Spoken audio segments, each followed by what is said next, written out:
Waheguru Ji Ka Khalsa, Waheguru Ji Ki Fateh. My name is Jasleen Gaur, and I'm a trans creator on the Guru Granth Sahib project. We're excited to announce the release of Bani Mahela Noma, so Guru Teghbahadar Sahib's Bani in Rag Asa. So you might remember that Rag Asa is a musical mode of hope. And so in this composition, Guru Teghbahadar Sahib is really focusing on the mind. The composition is short, but it begins with a kind of rhetorical question in the rahau line, where the Guru says, Birtha ko kon syo man ki. So, to whom do I state the pain of the mind? Like, who can I express this pain to? Will they even understand? Can I even articulate it? And can anything be done about it, right? Like, these are the questions that we might ask ourselves. And the rest of that line kind of gives us this imagery of what the mind is up to. So the translation is, devoured by greed, the mind runs in all 10 directions. Longing for wealth is attached to it. So we know this in our own kind of lives, regardless of what manifestations they take, that like these minds of ours are constantly kind of running, longing for money and comfort, and we are often driven by greed. And we might think this composition is only about like people who are seeking extreme wealth, but it's about all of us at any kind of point in the spectrum of greed. We spend our time thinking about how we will pay the next bill, how to allocate our time, where to put our energy, all in the pursuit of some kind of comfort, right? So, or some kind of better standard of living, or for some of us, just survival. So I don't want us to like think that the Guru is sort of condemning us or scolding us for seeking comfort or for seeking the fulfillment of our basic needs. This is actually instead about what happens when that kind of thinking sort of swallows all of our mind's attention and energy and space. And, if not with money, maybe even this like scarcity mindset of like time and how we spend it. So we're seeking comfort, we're seeking wealth, we're seeking to constantly like have the next best thing with these constant calculations of how we spend our time and energy. And we run around in hopes of fulfilling that kind of goal of sort of gaining a new level of comfort.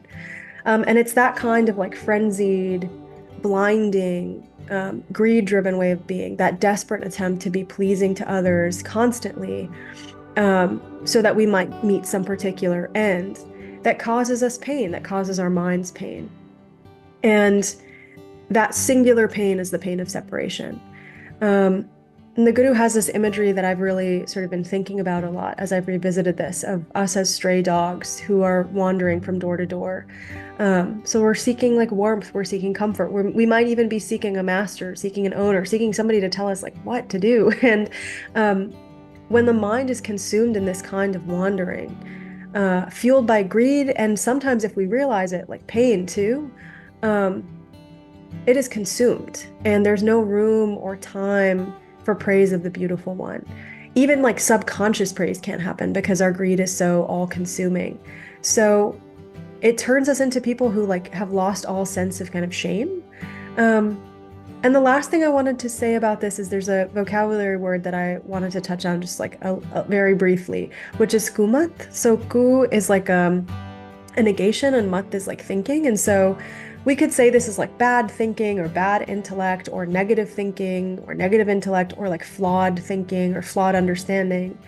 And this is invoked when the Guru is talking about the effect of the attachment of the mind to these kinds of like frenzied sort of attempts at seeking more and more and more.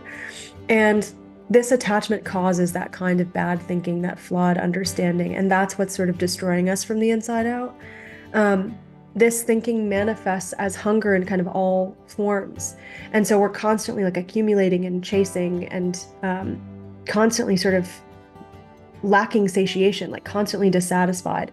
And because of that all-consuming state, we can't even like correct or steer our minds in anything like close to the right direction. And this is the human condition that the Guru is talking about. So the Guru is telling us like to even reflect on the pain of the mind, we have to pause. We have to understand what it is that we're longing for and what's driving us, and whether there ought to be some other kind of longing, what else we can kind of fill ourselves with. And it's not going to be something that like is a quick fix. Like we can't just like kind of hope to snap out of it eventually and then like by some sort of miracle that will happen. We have to make a sort of devoted effort towards this recentering and this reflection. And reflection can be painful sometimes because then you sort of zoom out and realize how bad it really was. And so the Guru tells us the cure to get rid of this sense of separation, the cure to all of this pain is to sing the praises of the beautiful one. Even if we are drowning in our consumption, even if we are in this frenzy, going back to that singing of the praises helps us to pause and clear the mind.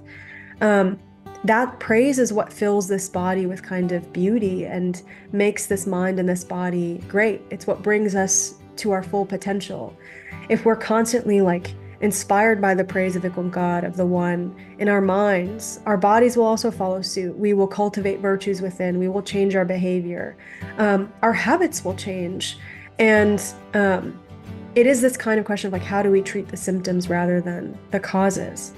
So I hope you spend some time with this. As always, there's commentary, there's word meanings and footnotes, and the interpretive and literal translation and transcreation. And I would encourage you to maybe pause as you reflect on the Shabad and think about how you're spending your time. What is it that we're running after in this moment? Are we feeling satiated, or are we, hungry for more? What is ailing us in our minds and in turn ailing our bodies? And will we make the steps to kind of treat those causes of our many symptoms of pain in all its iterations? Waheguru Ji Ka Khalsa, Waheguru Ji Ki Fateh.